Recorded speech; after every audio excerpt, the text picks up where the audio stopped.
Hi hello അസ്സലാമു അലൈക്കും. എന്തൊക്കെയുണ്ട് വിശേഷം? സുഖമാണോ എല്ലാവർക്കും? ഇന്ന് നമുക്കൊരു വെൽവെറ്റിൻ്റെ ഒരു ഡ്രസ്സാണ് കേട്ടോ. അപ്പോൾ ഞാൻ കാണിച്ചു തരാം. ഇതൊരു വെട്ടേഷനാണ് കേട്ടോ. നമ്മുടെ ഷോപ്പിൽ എന്തോ തയ്ച്ചതിൻ്റെ ബാലൻസാണ്. ഇത് റെഡ് അല്ല, റാണി പിങ്ക് കളറാണ്. നല്ല റാണി പിങ്ക് കളറാണ് കേട്ടോ. അപ്പോൾ ഇത് ഒരുപാട് മെറ്റീരിയലൊന്നും ഇല്ല. ഒരു മീറ്ററിൽ താഴെയുള്ളൂ. 3/4 മീറ്ററിനേക്കാൾ കുറച്ച് കൂടുതലേ ഉള്ളൂ കേട്ടോ. അത് രണ്ടാക്കി മടക്കിയിട്ടേക്കാണ്. വെൽവെറ്റ് മെറ്റീരിയലിന് നോർമലി കുറച്ച് വീതി കൂടുതലായിരിക്കുമല്ലോ. ഇത് 46 ഇഞ്ച് വീതി ഉണ്ട് കേട്ടോ. ഒരുപാട് വീതി കൂടുതലല്ല എങ്കിലും അല്പം വീതി കൂടുതലാണ്. അപ്പോൾ ഇങ്ങോട്ടേക്ക് വെട്ടേഷനം വന്നേക്കണം. ഈ ഭാഗമൊക്കെ നമുക്ക് മുറിച്ച് മാറ്റി എടുക്കണം. പിന്നെ ഞാൻ എപ്പോഴും പറയാറുള്ള പോലെ തന്നെ വെൽവെറ്റ് എടുക്കുമ്പോൾ വലിയാത്ത വെൽവെറ്റ്, അതായത് ഇങ്ങനെ പിടിച്ച് വലിക്കുമ്പോൾ അത് ക്രോസ് ആയിട്ട് പിടിച്ച് വലിക്കുമ്പോൾ വലിഞ്ഞു പോകരുത്. അതായത് ബനിയൻ ക്ലോത്തിൻ്റെ വെൽവെറ്റ് എടുക്കരുത് കേട്ടോ. ഇതിപ്പോൾ കോട്ടൺ വെൽവെറ്റാണ്. നല്ല സുഖമാണ് ഇത് തയ്ക്കാനായിട്ട്. അപ്പോൾ നമുക്ക് ഇങ്ങനെ ഈ തുമ്പ് വാലൊക്കെ ഉണ്ടല്ലോ, അത് മുറിച്ച് മാറ്റി എടുക്കാം. അപ്പോൾ ഇതിന് നമുക്ക് സ്ലീവൊക്കെ റെഡിയാക്കി എടുക്കാമല്ലോ. അപ്പോൾ അതിനായിട്ട് അത് ഞാൻ മുറിച്ച് മാറ്റി എടുക്കുന്നുണ്ട് കേട്ടോ. അതിന് ശേഷം ഞാൻ കാണിച്ചു തരാം. അപ്പോൾ ദാ വാലും തുമ്പൊക്കെ മുറിച്ച് 4ആക്കി മടക്കി ഇട്ടിട്ടുണ്ട്. ഞാൻ മടക്കണം കാണിക്കാഞ്ഞത് വെൽവെറ്റ് ആയതുകൊണ്ട് എനിക്കിങ്ങനെ ഒട്ടിപ്പിടിച്ചിരിക്കുമല്ലോ. മടക്കാൻ ഇത്തിരി ബുദ്ധിമുട്ടാണ് കേട്ടോ. പിന്നെ നിങ്ങൾക്ക് വെൽവെറ്റിലിട്ട് വെട്ടാൻ ബുദ്ധിമുട്ടാണെങ്കിൽ ഒരു ലൈനിങ് പീസിൽ വെട്ടിയിട്ട് വെൽവെറ്റ് അത് വെച്ച് വെട്ടിയെടുത്താൽ മതി കേട്ടോ. ഞാനിത് ആദ്യം വെൽവെറ്റ് ഇട്ട് വെട്ടി, അത് കഴിഞ്ഞിട്ടാണ് എനിക്ക് ലൈനിങ് വേണം തോന്നിയിട്ട് ലൈനിങ്ങും കൂടെ ഇതിൻ്റെ കൂടെ ആഡ് ചെയ്തത് കേട്ടോ. അപ്പോൾ 7 ഇഞ്ച് ഷോൾഡറാണ് ഞാൻ കൊടുത്തത്. അതേ 7 ഇഞ്ച് തന്നെ കൈക്കുഴിയും കൊടുത്തിട്ടുണ്ട്. കോളറുള്ളതാണ്, അതുകൊണ്ട് ഷോൾഡർ മൈനസ് ചെയ്യണില്ല കേട്ടോ. പിന്നെ ചെസ്റ്റ് അളവിൻ്റെ കൂടെ 4 ഇഞ്ച് ആഡ് ചെയ്യുക.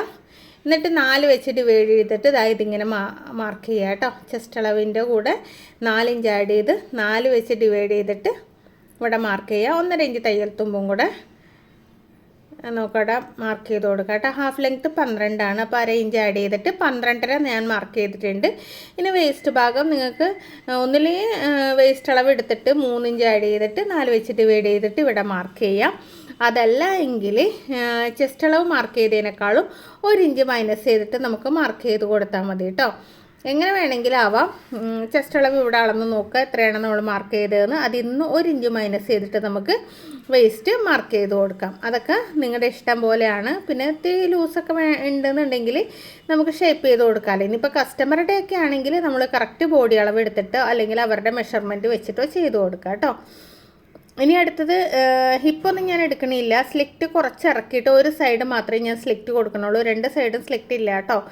അങ്ങനത്തെ ഒരു മോഡലാണ് ചെയ്യുന്നത്. അതുപോലെ തന്നെ കോളർ വെച്ചിട്ടാണ് ചെയ്യണത് കേട്ടോ. അപ്പം ഞാൻ ഇങ്ങനെ അളന്നുകൊണ്ടൊക്കെ ഇരുന്ന സമയത്ത് എനിക്കൊരു ഫോൺ വന്ന് വെട്ടണത് കാണാൻ പറ്റിയില്ല. അപ്പം ഞാൻ ആ വരച്ചയിലൂടെ വെട്ടി നേരെ താഴേക്കൊക്കെ വെട്ടിയെടുത്തിട്ടുണ്ട്. ഇനി സ്ലിറ്റ് വന്നേക്കണത് ഒരു 22-ലൊക്കെയാണ് കേട്ടോ. അത് ഞാൻ വെട്ടണം കാണിച്ചുകൊണ്ടിരുന്ന സമയത്ത് കോള് വന്ന് ഞാൻ വീഡിയോ കട്ടായിപ്പോയി. അതുകൊണ്ട് ഞാൻ വീണ്ടും ഒന്ന് വെട്ടിയതൊക്കെ എടുത്ത് അതിൻ്റെ സൈഡിലൊക്കെ വെച്ചിട്ട് ഞാൻ കാണിച്ചു തരാം. ബാക്ക് പീസ് ഞാൻ മാറ്റിയിട്ടിട്ടുണ്ട്. വെട്ടിയിട്ട് രണ്ടും ഒരുമിച്ച് വെട്ടിയിട്ട് ബാക്ക് പീസ് മാറ്റിയിട്ടു. ഇത് ഫ്രണ്ട് പീസ് കൈക്കുഴി കുഴിച്ച് വെട്ടിയിട്ടുണ്ട് 1/2 ഇഞ്ച് കേട്ടോ. അതുപോലെ തന്നെ ഫ്രണ്ട് നെക്ക് ഒരുപാട് ഇറക്കമൊന്നും കൊടുത്തിട്ടില്ല. ഒരു 2.5 ഇഞ്ച് അകലവും 2.5 ഇഞ്ച് ഇറക്കമായിട്ട് മാർക്ക് ചെയ്തിട്ട് അതും ഞാൻ കട്ട് ചെയ്തിട്ടുണ്ട്. 2.5 ഇഞ്ച് അകലവും 2.5 ഇഞ്ച് ഇറക്കും കേട്ടോ. ഒരുപാട് വലുതല്ല, കോളർ വെച്ചിട്ട് നമുക്ക് ചെയ്യാനുള്ളതാണ്. പിന്നെ റൗണ്ട് ഷേപ്പിലാണ് ഞാൻ കട്ട് ചെയ്തേക്കണം. എപ്പോഴും കോളർ വീനെക്കിലല്ലേ വെക്കണത്. ഇത് റൗണ്ട് ഷേപ്പിലാണ് കേട്ടോ. ബാക്ക് ഓപ്പൺ ആയിട്ടാണ് ചെയ്യണത്. അതാണ് ഇങ്ങനെ ചെയ്തത് കേട്ടോ. അപ്പോൾ ഇത്രയും കാര്യങ്ങൾ മനസ്സിലായില്ലേ?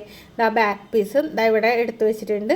ഇനി ഇതിൽ നമുക്ക് സിബ് വെച്ച് കൊടുക്കണം. എന്താ വെച്ചിട്ടുണ്ടെങ്കിൽ ബാക്ക് ഓപ്പൺ ആയിട്ടൊക്കെ വരുമ്പോൾ കോളർ വെച്ചിട്ട് ചെയ്യുമ്പോൾ എന്തായാലും സിബ് വെച്ച് കൊടുക്കണം കേട്ടോ. അതായത് ബാക്ക് ഓപ്പൺ ആയിട്ട് ചെയ്യണ കോളറാണെങ്കിൽ, ഫ്രണ്ടിലേക്കുള്ള കോളറാണെങ്കിൽ ഫ്രണ്ടിൽ ബട്ടണൊക്കെ വെച്ച് കൊടുത്താലും നമുക്ക് അഡ്ജസ്റ്റ് ചെയ്യാം. പക്ഷേ ബാക്ക് ഓപ്പൺ ആയിട്ട് വരുമ്പോൾ എന്തായാലും ബാക്കിൽ സിബ് വെച്ച് കൊടുക്കുക. അതായിരിക്കും കുഞ്ഞുങ്ങൾക്ക് ഇടാനുള്ള എളുപ്പമുണ്ടാവുക. ഇനി നമ്മൾ ആ ഫ്രണ്ടിനൊക്കെ വെട്ടിയ ആ പീസ് ഉണ്ടല്ലോ, അത് ഇങ്ങനെ ബാക്കിലൊന്ന് വെച്ചിട്ട് ആ കഴുത്തിൻ്റെ അകലം അത് തന്നെ എടുത്തു. ഇറക്കം 1 ഇഞ്ച് എടുത്താൽ മതി കേട്ടോ. ഒരുപാട് ഇറക്കം എടുക്കരുത്. എന്ന് വെച്ചിട്ടുണ്ടെങ്കിൽ കോളർ ചുളുങ്ങി കിടക്കും, ബാക്ക് സൈഡിലേക്ക് ഇറങ്ങിക്കിടന്ന ഭംഗി ഉണ്ടാവില്ല. അതുകൊണ്ട് ബാക്കിൽ നമ്മൾ 1 ഇഞ്ച് മാത്രമാണ് നെക്ക് കൊടുക്കണം. വീതി നമ്മൾ ഫ്രണ്ട് വെട്ടി അത്രയും തന്നെ വീതിയിൽ എടുക്കുക കേട്ടോ. ഇനി അടുത്ത് നമ്മൾ എന്താ ചെയ്യേണ്ടത്, സിബിന് വേണ്ടി കട്ട് ചെയ്യണം. അപ്പോൾ ഇപ്പോഴൊന്നും ഞാൻ ലൈനിങ് ഇടണം എന്ന് ആലോചിച്ചിട്ടേ ഇല്ല കേട്ടോ. ഞാൻ കരുതുന്ന വെച്ചാൽ ലൈനിങ് ഇല്ലാണ്ട് തയ്ക്കാം, ബോഡി കോണായിട്ട് ഇരുന്നോളൂല്ലോ. പിന്നെയാണ് ഞാൻ ഓർത്തത് ഇത് സിയാമോൾക്ക് ഇടാം. അപ്പോൾ ലൈനിങ് ഇടുകയാണെങ്കിൽ പിന്നെ ബുദ്ധിമുട്ടുണ്ടല്ലോ.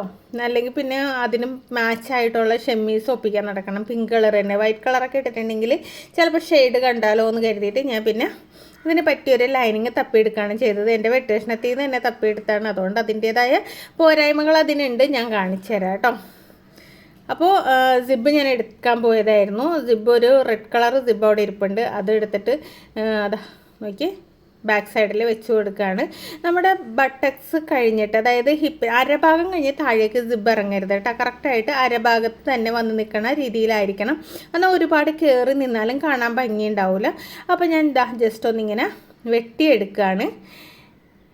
കണ്ടോ? അപ്പം നിങ്ങൾക്ക് മനസ്സിലാവുന്നുണ്ടോ ഞാൻ പറയണേക്കാം? നിങ്ങൾ കമൻറ്റ് ചെയ്യണം കേട്ടോ. അതുപോലെ തന്നെ ലൈക്ക് ചെയ്യാതെ കാണുന്ന എല്ലാ കൂട്ടുകാരും ഒന്ന് ലൈക്ക് ചെയ്യണം, ഷെയർ ചെയ്യണം. പിന്നെന്താണ്, അപ്പോൾ ഇതൊക്കെ ഒന്ന് നമുക്ക് കട്ട് ചെയ്ത് എടുത്തതൊക്കെ മാറ്റി വെക്കാം. അപ്പോൾ ഞാൻ എങ്ങനത്തെ കൈ എടുക്കണം എന്ന് ആലോചിച്ചുകൊണ്ടിരിക്കുകയാണ്. 3/4 എടുക്കാനായിട്ട് ജസ്റ്റ് തികയും. പിന്നെ എപ്പോഴും ഞാൻ ഈ 3/4 അല്ലേ തയ്ക്കുന്നത്, ബലൂൺ സ്ലീവും 3/4 ഒക്കെ തയ്ക്കുന്നത് കൊണ്ട് തന്നെ നാത്തൂൻ എന്നോട് പറഞ്ഞ്, അതായത് സിയാമോളുടെ മുച്ച് പറഞ്ഞ് ഇത് ചെറിയ സ്ലീവിൽ തയ്ക്കി എന്ന് പറഞ്ഞു. അപ്പോൾ അങ്ങനെ ആയപ്പോൾ ഞാനൊന്ന് ചെറിയ സ്ലീവിൽ തയ്ച്ച് നോക്കാമെന്ന് കരുതി. പക്ഷേ ഭംഗിയുണ്ട് കേട്ടോ. ഞാൻ എന്താ ചെയ്താൽ ക്രോസ് ആയിട്ടുള്ള സ്ലീവ് എടുത്തതെന്ന് വെച്ചിട്ടുണ്ടെങ്കിൽ ചെറിയ സ്ലീവ് ആകുമ്പോൾ ക്രോസ് ആയിട്ടിരിക്കുമ്പോഴാണ് കുറച്ചുകൂടെ ഭംഗി ഉണ്ടാവുക. ക്യാപ് സ്ലീവ് ഇല്ലേ, അപ്പോൾ ഞാൻ ഈ തുണീനെ ഇങ്ങനെ ക്രോസ് ആയിട്ട് മടക്കിയിട്ട് അളന്നൊന്നും നോക്കിയിട്ടില്ല. എന്നിട്ട് ഇതാ ഈ എൻ്റെ ഭാഗത്ത് ഇങ്ങോട്ടും ക്രോസ് ആയിട്ട് മടക്കിയിട്ട് ഇങ്ങനെ ഒരു സ്ലീവിനാണ് കിട്ടുന്നത്. വേറൊരു പീസ് കൂടെ ഉണ്ടല്ലോ, അതിൽ നിന്ന് മറ്റേ സ്ലീവ് നമുക്ക് കട്ട് ചെയ്തെടുക്കാം കേട്ടോ. നമുക്ക് എത്ര സ്ലീവ് വേണം, എത്ര ഇഞ്ച് സ്ലീവ് വേണമെന്ന് വെച്ചാൽ അതിനേക്കാളും 1/2 ഇഞ്ച് കൂടുതലായിട്ട് ഇതാ ഇവിടെ മാർക്ക് ചെയ്യുക. അപ്പോൾ ഞാൻ 4 ഇഞ്ചാണ് ഇവിടെ മാർക്ക് ചെയ്യണത്. ഇനി നമുക്ക് ഈ കോർണറിലേക്ക് അതിങ്ങനെ ഷേപ്പ് ചെയ്തെടുക്കാം കേട്ടോ. കണ്ടോ ഇതേപോലെ. പിന്നെ അളവ് എടുത്തിട്ട് നിങ്ങൾ തുണി എടുക്കുകയാണെങ്കിൽ നിങ്ങളുടെ കൈക്കുഴി എത്രയാണ് വരച്ചതെന്ന് നോക്കുക. അപ്പോൾ നമ്മൾ 7 ഇഞ്ചല്ലേ കൈക്കുഴി കൊടുത്തത്. അപ്പോൾ നമ്മുടെ ഹോൾ 14 ഇഞ്ച്. അപ്പോൾ 14 × 14ൻ്റെ ഒരു പീസ് എടുക്കുക കേട്ടോ. അതായത് 14 ഇഞ്ച് വീതിയും 14 ഇഞ്ച് നീളമുള്ള ഒരു പീസ് എടുത്തിട്ട് അതിനിങ്ങനെ ക്രോസ് ആയിട്ട് മടക്കിയിട്ട് നമുക്ക് ഇതേപോലെ കട്ട് ചെയ്തെടുക്കാവുന്നതാണ് കേട്ടോ. അപ്പോൾ ഇതാ ഒരു കൈ റെഡി ആയിട്ടുണ്ട്. ഇതേപോലെ തന്നെ അടുത്ത കൈ നമുക്ക് ഇതാ ഒരു കഷ്ണവും കൂടെ ഉണ്ട്, അതിൽ നിന്ന് കട്ട് ചെയ്തെടുക്കാം. അപ്പോൾ ക്യാപ് സ്ലീവാണ് കേട്ടോ നമ്മളിതിന് വെച്ച് കൊടുക്കുന്നത്. ഇനി നമുക്ക് സ്റ്റിച്ച് ചെയ്യാം. അപ്പോൾ അതാ മെഷീൻ്റെ മുകളിൽ കിടക്കുന്നത് ഇത് ലൈനിങ് പീസാണ് കേട്ടോ. അത് കുറച്ച് റെഡ് ഷെയ്ഡാണ്, കുഴപ്പമൊന്നുമില്ല. ഇത് നല്ല റാണി പിങ്ക് കളറുമാണ്. ഇതിപ്പോൾ വീഡിയോയിൽ കാണുമ്പോൾ രണ്ടും ഒരു കളറായിട്ട് തോന്നുന്നുണ്ട്, ഒരു കളറല്ലാട്ടെ, ഇത്തിരി വ്യത്യാസമുണ്ട്. ഒരു മെറൂണിലേക്ക് കിടന്ന ഷെയ്ഡാണ് ലൈനിങ്. അപ്പോൾ ഇതിങ്ങനെ വെച്ചിട്ട് നമ്മൾ സ്റ്റിച്ച് ചെയ്യുമ്പോൾ ഉണ്ടല്ലോ, ഈ വെൽവെറ്റ് താഴെ നിൽക്കുന്ന രീതിയിൽ സ്റ്റിച്ച് ചെയ്യരുത് കേട്ടോ. ഇത് നീങ്ങൂല, മെഷീനിൽ ഇട്ടിട്ടുണ്ടെങ്കിൽ നീങ്ങില്ല. ഇങ്ങനെ വെച്ചിട്ട് നമ്മളിങ്ങനെ സ്റ്റിച്ച് ചെയ്തെടുക്കുകയാണെങ്കിൽ എളുപ്പം നമുക്ക് ചെയ്തെടുക്കാൻ പറ്റും കേട്ടോ. അപ്പോൾ നിങ്ങൾ എന്താ ചെയ്യേണ്ടത് വെച്ചിട്ടുണ്ടെങ്കിൽ ലൈനിങ് അടിയിലിടുക, അത് കഴിഞ്ഞിട്ട് വെൽവെറ്റ് അതിൻ്റെ മുകളിലിട്ടിട്ട് സ്റ്റിച്ച് ചെയ്തെടുത്താൽ മതി. എല്ലാ സൈഡും സ്റ്റിച്ച് ചെയ്യണം കേട്ടോ. ഞാൻ കഴുത്ത് സ്റ്റിച്ച് ചെയ്യണം കാണിച്ചു തരാം. വെൽവെറ്റും നമ്മുടെ ലൈനിങ് പീസും കൂടെ ഇങ്ങനെ അറ്റാച്ച് ചെയ്യാനായിട്ട് കറക്റ്റായിട്ട് ഒപ്പം പിടിക്കുക കേട്ടോ. അതുപോലെ തന്നെ ഞാൻ നേരത്തെ പറഞ്ഞില്ലേ, പിടിച്ച് വലിക്കരുത് കേട്ടോ. വെൽവെറ്റ് പിടിച്ച് വലിക്കുകയൊന്നും ചെയ്യരുത്. നിങ്ങൾക്കിനി ബുദ്ധിമുട്ടാണെങ്കിൽ ഇങ്ങനെ കറക്റ്റായിട്ട് ഇട്ടതിന് ശേഷം മുട്ട് സൂചിയൊക്കെ കുത്തി വെച്ചിട്ട് ഇങ്ങനെ സ്റ്റിച്ച് ചെയ്തെടുത്താലും മതി കേട്ടോ. നമ്മളിപ്പോൾ ഒക്കെ തയ്ച്ച് കുറേ പ്രാക്ടീസ് ആയതുകൊണ്ടാണ് ഇങ്ങനെ ചെയ്യുന്നത്. ആദ്യമായിട്ട് തയ്ക്കുന്നവർക്കൊക്കെ ഇത്തിരി ബുദ്ധിമുട്ടായിട്ടൊക്കെ തോന്നും. പക്ഷേ വലിയ ബുദ്ധിമുട്ടൊന്നുമില്ല കേട്ടോ. ചെയ്ത് വരുമ്പോൾ സന്തോഷം തോന്നും. അതുപോലെ തന്നെ ഇന്നലെ എനിക്ക് ഒരു സന്തോഷമുള്ളൊരു വാർത്തയുണ്ടായി. അതുകൂടെ നിങ്ങളായിട്ട് ഷെയർ ചെയ്യുകയാണ്. കാരണം എന്താ വെച്ചിട്ടുണ്ടെങ്കിൽ എൻ്റെ ക്ലാസ്സിൽ പഠിച്ചൊരു കുട്ടി ഇന്നലെ ഷോപ്പ് ഓപ്പൺ ചെയ്തു എന്നൊക്കെ പറഞ്ഞിട്ട് എനിക്ക് മെസ്സേജ് ഇട്ടിട്ടുണ്ട്. എനിക്ക് ഒരുപാട് സന്തോഷമായി. കുറേ ഫോട്ടോസൊക്കെ എനിക്ക് അയച്ചു തന്നിട്ടുണ്ടായിരുന്നു. നമ്മുടെ ക്ലാസ്സിൽ പഠിച്ചിട്ട് ആരെങ്കിലുമൊക്കെ ഇങ്ങനെ രക്ഷപ്പെടുന്നുണ്ട് എന്ന് അറിയുമ്പോഴത്തേക്കും നമുക്ക് ഒരുപാട് സന്തോഷമല്ലേ. അപ്പോൾ ആ ഒരു സന്തോഷമുള്ള ദിവസമായിരുന്നു ഇന്നലെ എനിക്ക്. അങ്ങനെ ഓരോരുത്തരായിട്ട് രക്ഷപ്പെടട്ടെ. അപ്പോൾ ഞാൻ ഇവിടെ ഫ്രണ്ടിൽ ഒരു ഡയമണ്ട് ഷേപ്പിൽ ഒരു ഡിസൈൻ കൊടുക്കാൻ പോകും. ഡയമണ്ട് ഷേപ്പിൽ ഒരു ഹോള്. അതിപ്പോൾ നമുക്ക് എത്രത്തോളം നമ്മുടെ നെക്ക് ഇറങ്ങിയിട്ടുണ്ട്. അപ്പോൾ നെക്കിൻ്റെ ഒരു 2.5 ഇഞ്ച് നമ്മൾ മുകളിൽ കൊളറിനായിട്ട് കൊടുത്തിട്ടുണ്ട്. പിന്നെ ഒരു 3 ഇഞ്ച് കൂടെ നമുക്ക് താഴേക്ക് ഒരു ഡയമണ്ട് ഷേപ്പ് കൊടുക്കാം. അപ്പോൾ കറക്റ്റ് 5.5 ഇഞ്ച്. അപ്പോൾ കുഴപ്പമില്ല. നമ്മളതൊക്കെ ഒന്ന് കാൽക്കുലേറ്റ് ചെയ്തിട്ട് വേണം അവിടെ ഡയമണ്ടൊക്കെ വരച്ച് കൊടുക്കാൻ. അല്ലെങ്കിൽ ഉണ്ടല്ലോ നമ്മുടെ കയ്യിൽ നിന്ന് പോകും. എന്ന് വെച്ചിട്ടുണ്ടെങ്കിൽ ഹോള് വലുതായി പോയിട്ടുണ്ടെങ്കിലൊക്കെ. അപ്പം ഞാൻ ഒരു 3 ഇഞ്ച് അകലത്തിൽ ഇതിപ്പോൾ ശരിക്കും നെക്ക് വരക്കണ പോലെ തന്നെ ഇങ്ങനെ കറക്റ്റായിട്ട് വരച്ചെടുക്കുക. അതിന് ശേഷമാണ് നമ്മൾ ഡയമണ്ട് വരച്ച് കൊടുക്കണം കേട്ടോ. അപ്പോൾ ഇത് 3 ഇഞ്ചല്ലേ നമ്മൾ മാർക്ക് ചെയ്ത് അതിൻ്റെ മിഡിൽ ഭാഗത്തായിട്ട് ഇങ്ങനെ ഒരു നോട്ട്സ് ഇട്ട് കൊടുത്തിട്ടുണ്ട്. നോട്ട്സ് അല്ല, ഒരു പോയിൻ്റ് ഇട്ട് കൊടുത്തിട്ടുണ്ട്. എന്നിട്ട് അതിനിങ്ങനെ ഡയമണ്ട് ആക്കി എടുത്തു കഴിഞ്ഞപ്പോൾ എനിക്ക് തോന്നി ഇത് ഇത്തിരി വലിയ ഡയമണ്ട് അല്ലേ, ഇത്രയും വലിയ ഡയമണ്ടിൻ്റെ ആവശ്യമില്ല. കണ്ടോ, ഇങ്ങനെ നോക്കിയപ്പോഴാണ് എനിക്ക് തോന്നിയത്. അപ്പം ഞാൻ എന്താ ചെയ്തത്, ഒരു 1.5 ഇഞ്ച് ആദ്യം ഞാൻ കുറച്ച് വലുതായിപ്പോയി, മനസ്സിലായോ? പിന്നെ ഒരു 1.5 ഇഞ്ച് മാർക്ക് ചെയ്തു കേട്ടോ. ആദ്യം ഞാൻ 2 ഇഞ്ചാണ് മാർക്ക് ചെയ്തത് ഈ അകലം. പിന്നെ 1.5 ഇഞ്ച് മാർക്ക് ചെയ്തിട്ട് ഞാനിങ്ങനെ ഡയമണ്ടായിട്ട് വരച്ചെടുത്തു. ഡയമണ്ട് തന്നെ വേണമെന്നൊന്നുമില്ല കേട്ടോ. ഒരു ഡ്രോപ്പ് ഷേപ്പിലാണ്, എങ്ങനെ വേണമെങ്കിലും റൗണ്ട് ഷേപ്പിലാണ്, ഏത് ഷേപ്പ് വേണമെങ്കിലും നമുക്ക് മാറ്റാം. ഇനിയിപ്പോൾ ക്രിസ്മസ് ഒക്കെ അല്ലേ, ഒരു സ്റ്റാറിൻ്റെ ഒരു മൂല വന്നോട്ടേ എന്ന് വിചാരിച്ചിട്ടാണ് ഞാനൊരു ഡയമണ്ട് ഷേപ്പൊക്കെ കൊടുത്തത്. അപ്പോൾ അതാ നോക്കി നമ്മളിങ്ങനെ കട്ട് ചെയ്തെടുത്തിട്ടുണ്ട്. ഇനി അകത്തൊന്നും ഇത് കട്ട് ചെയ്തെടുക്കാം. അതിന് ശേഷം ഇത് ലൈനിങ് പീസിൽ ഒന്ന് ഒട്ടിച്ചെടുക്കാം കേട്ടോ. അപ്പോൾ നിങ്ങളുടെ കുട്ടികളുടെ അളവും വലിപ്പവും ശരീരവും നോക്കിയിട്ട് ഈ ഡയമണ്ടിൻ്റെ വലിപ്പമൊക്കെ നിങ്ങൾക്ക് തീരുമാനിക്കാം. അപ്പം ഞാൻ ഒരു ഡയമണ്ട് ഷേപ്പ് ചെയ്തെന്ന് വെച്ചാൽ നിങ്ങൾ ഡയമണ്ട് ഷേപ്പ് ചെയ്യണമെന്നില്ല. പിന്നെ ഈ ഡ്രസ്സ് വെൽവെറ്റ് തുണിയിൽ മാത്രമല്ല, ഏത് തുണിയിലും നമുക്ക് ഈ ഡ്രസ്സ് ചെയ്യാം കേട്ടോ. നല്ല ബോഡി കോണായിട്ട് നല്ല ലെങ്ത്തിലൊക്കെ ചെയ്ത്, നമ്മുടെ ആംഗിൾ വരെ ലെങ്ത്തിലൊക്കെ ചെയ്ത്, സൈഡിലൊരു സ്ലിറ്റൊക്കെ ഇട്ടിട്ടുണ്ടെങ്കിൽ പാർട്ടി വെയർ ആയിട്ടൊക്കെ നല്ല അടിപൊളിയായിട്ട് നമുക്ക് ചെയ്യാവുന്നതാണ് കേട്ടോ. അപ്പോൾ ഡയമണ്ട് ഞാനൊരു ലൈനിങ് തുണിയുടെ കഷ്ണത്തിൽ ഒട്ടിച്ചുകൊണ്ട് വന്നിട്ടുണ്ട്. ഇനി നമുക്ക് ആ സൈഡൊക്കെ ഒന്ന് കട്ട് ചെയ്ത് കളയാം. കൂടുതലായിട്ട് വന്നിട്ടുണ്ടല്ലോ, അതൊക്കെ കളഞ്ഞിട്ട് ഇതിൻ്റെ 4 സൈഡ് നമുക്ക് ഒന്ന് അടിച്ചെടുക്കണം. അതിനുശേഷം നമ്മുടെ തുണിയിലേക്ക് വെച്ച് പിടിപ്പിക്കണം. തുണിയിൽ വെച്ച് പിടിപ്പിക്കുമ്പോഴും കുറച്ച് കാര്യങ്ങൾ ശ്രദ്ധിക്കാനുണ്ട്. എന്ന് വെച്ചിട്ടുണ്ടെങ്കിൽ നടുഭാഗം ഉണ്ടല്ലോ, കറക്റ്റ് സെൻറ്ററിലായിരിക്കണം കേട്ടോ. അപ്പോൾ ക്ലാസ്സിൽ ആർക്കെങ്കിലും ചേരണമെന്നുണ്ടെങ്കിൽ കമൻറ്റ് ബോക്സ് ഒന്ന് ചെക്ക് ചെയ്ത് നോക്കുക കേട്ടോ. ക്ലാസ്സിൻ്റെ ഡീറ്റെയിൽസ് ഞാൻ കമൻറ്റ് ബോക്സിൽ വെച്ചിട്ടുണ്ട്. എൻ്റെ ഫോൺ നമ്പറും കമൻറ്റ് ബോക്സിലുണ്ട് കേട്ടോ. അപ്പോൾ നിങ്ങൾക്ക് ആർക്കെങ്കിലും താല്പര്യം ഉണ്ടെങ്കിൽ എന്നെ വിളിച്ചാൽ മതി. ഡീറ്റെയിൽ ആയിട്ട് നമ്മുടെ ക്ലാസ് എടുത്ത് തരുന്നതായിരിക്കും കേട്ടോ. അപ്പോൾ എന്തായാലും നിങ്ങളുടെ അഭിപ്രായങ്ങളും നിർദ്ദേശങ്ങളൊക്കെ കമൻറ്റ് ബോക്സിലൂടെ എന്നെ അറിയിക്കുക. പിന്നെ ഇതിൽ ഞാൻ സിബ്ബൊക്കെ വെച്ച് കാണിക്കണ്ട കേട്ടോ. ബാക്കിൽ സിബ്ബ് വെക്കണമല്ലോ. അപ്പോൾ ഒരുപാട് പേരെന്നോട് സിബ്ബൊക്കെ ചോദിക്കാറുണ്ട്. അപ്പോൾ അതുകൊണ്ട് തന്നെ ഇത് ഇത്തിരി ലോങ് വീഡിയോ ആണ്, സിബ്ബൊക്കെ വെച്ച് കാണിക്കണതുകൊണ്ടാണ് കേട്ടോ. അല്ലെങ്കിൽ നമ്മൾ എന്തെങ്കിലും ഉടായ്പിൽ ചെയ്ത് കാണിക്കുകയാണെങ്കിൽ പെട്ടെന്ന് കഴിയും. പക്ഷേ നമുക്ക് ഇതൊന്നും അങ്ങനെ ഉടായ്പിൽ കാണിച്ചു തരാൻ പറ്റില്ല. നിങ്ങൾക്ക് മനസ്സിലാവുന്ന രീതിയിൽ വേണ്ടേ കാണിക്കാൻ. നിങ്ങൾക്ക് ആവശ്യമില്ലാത്ത പോർഷൻ വരുമ്പോൾ നിങ്ങൾ പതുക്കെ ഒന്ന് സ്കിപ്പ് ചെയ്താൽ മതി. മൊത്തത്തിൽ സ്കിപ്പ് ചെയ്യരുത് കേട്ടോ. കുറച്ചൊന്ന് ഓടിച്ച് വിട്ടിട്ടുണ്ടെങ്കിൽ നിങ്ങൾക്ക് ക്ലിയറായിട്ട് കാണാൻ പറ്റും. ഇനി നമുക്ക് വേണ്ടത് ആ നടുഭാഗത്ത് ഈ ഒരു ക്യാൻവാസ് നമുക്കൊന്ന് വെച്ച് കൊടുക്കണം. അതിനായിട്ട് ഞാനിങ്ങനെ മടക്കിയിട്ടത് കറക്റ്റായിട്ട് മടക്കിയിട്ടതിന് ശേഷം ഒരു ചോക്ക് എടുത്തിട്ട് മിഡിൽ ഭാഗത്ത് ഒരു മാർക്ക് ഇട്ട് കൊടുക്കാം. വല്ലാണ്ട് ഡാർക്ക് ചെയ്ത് മാർക്ക് ചെയ്യരുത്. എന്താ വെച്ചിട്ടുണ്ടെങ്കിൽ അത് നമുക്ക് കുറച്ച് ബുദ്ധിമുട്ടായിട്ട് മാറും. ആ മാർക്ക് വെൽവെറ്റിൽ നിന്ന് പോകാനൊക്കെ ബുദ്ധിമുട്ട്, എന്നാലും പോകും ചോക്കായതുകൊണ്ട്. ഞാൻ ജസ്റ്റ് ഒന്ന് ചെറിയൊരു മാർക്കിങ്ങാണ് ഇട്ട് കൊടുത്തേക്കണത് നടുക്കായിട്ട്. കണ്ടോ, ചെറുതായിട്ട് കാണുന്നുണ്ടല്ലേ? എനിക്ക് കാണാമായിരുന്നു കേട്ടോ തയ്ച്ചപ്പോൾ. ഇപ്പോൾ ഡബ് ചെയ്തപ്പോൾ എനിക്ക് കാണില്ല. എൻ്റെ കണ്ണിൻ്റെ പ്രശ്നമാണെന്ന് പറഞ്ഞൂടാ. എന്നിട്ട് ആ ഒരു മാർക്കിൽ ഈ ഒരു ഡയമണ്ട് കറക്റ്റായിട്ട് വെച്ച് കൊടുത്തിട്ട് ഒന്ന് മിഡിൽ ഭാഗത്തൊന്ന് സ്റ്റിച്ച് ചെയ്തെടുക്കുക. കണ്ടോ, ഇങ്ങനെ ഒന്ന് നടുഭാഗം ഇങ്ങനെ ഇരിക്കുന്ന രീതിയിൽ. ഇതിപ്പോൾ ബ്ലൗസിൻ്റെ ബാക്കിലൊക്കെ നമുക്ക് ഇതുപോലെ ഡിസൈൻ ചെയ്യാം കേട്ടോ. ഓണത്തിനാണ് ഇങ്ങനത്തെ സംഭവങ്ങൾ വരുന്നത്. ഓണത്തിന് എന്തെങ്കിലുമൊക്കെ ഇത് ഉടായ്പകളൊക്കെ ബ്ലൗസിലൊക്കെ ചെയ്ത് മണികൾ തൂക്കലും, ഇതുപോലെ ഡയമണ്ട് ഉണ്ടാക്കലും, ഡ്രോപ്പിൻ്റെ ഷേപ്പിലുണ്ടാക്കലും, എന്നിട്ട് അതിൻ്റെ സൈഡിലൊക്കെ മുത്തുകൾ പിടിപ്പിക്കലും നല്ല രസമാണ്. എന്തായാലും നല്ല ഓളമാണല്ലോ. അപ്പോൾ നിങ്ങൾക്ക് ഇതൊക്കെ മനസ്സിലാക്കി വെച്ചിരുന്നു. നിങ്ങളുടെ ബ്ലൗസിൻ്റെ ബാക്കിലൊക്കെ നിങ്ങൾക്ക് ഇതുപോലെ ചെയ്തെടുക്കാം കേട്ടോ. ഇനി നമുക്ക് ചെയ്യേണ്ടത് ഇതിൻ്റെ നടുഭാഗം നമ്മൾ സാധാരണ ബ്ലൗസിൻ്റെയൊക്കെ അടിക്കൂലേ, അല്ല നെക്കടിക്കൂലേ, നെക്കൊക്കെ നമ്മൾ ക്യാൻവാസിലോട്ട് ചെന്ന പോലെ തന്നെ ഇങ്ങനെ അടിച്ചെടുത്താൽ മതി കേട്ടോ. ഓരോ മൂല എത്തുമ്പോഴും നമ്മളിങ്ങനെ കുത്തി നിർത്തുക, എന്നിട്ട് ഇങ്ങോട്ട് തിരിക്കുക, എന്നിട്ട് ഇങ്ങനെ അങ്ങോട്ട് അടിച്ചടിച്ച് പോവുക. ഓക്കെ, അപ്പോൾ ഇങ്ങനെയാണ് നമ്മൾ നെക്ക് റെഡിയാക്കി എടുക്കേണ്ടത് കേട്ടോ. ഇതില്ലെങ്കിൽ നമുക്ക് കോളർ വെക്കാട്ടെ, ഇത് വേണമെന്നൊന്നുമില്ല. പക്ഷേ ഇത്തിരി കൂടെ ഭംഗിയായിക്കോട്ടെ എന്ന് കരുതിയിട്ടാണ് ഞാനത് അതുമ്മേൽ വെച്ച് കൊടുത്തത്. കാണുമ്പോഴും ഒരു ഭംഗി വേണമല്ലോ, എന്തെങ്കിലുമൊക്കെ വേണമല്ലോ. നമ്മൾ തയ്ച്ച് കാണിച്ച് തരുമ്പോൾ നിങ്ങൾക്ക് യൂസ്ഫുള്ളായിട്ട് എന്തെങ്കിലുമൊക്കെ വേണം. ഞാൻ എപ്പോഴും അങ്ങനെ ചിന്തിക്കാറുള്ള ആളാണ് കേട്ടോ.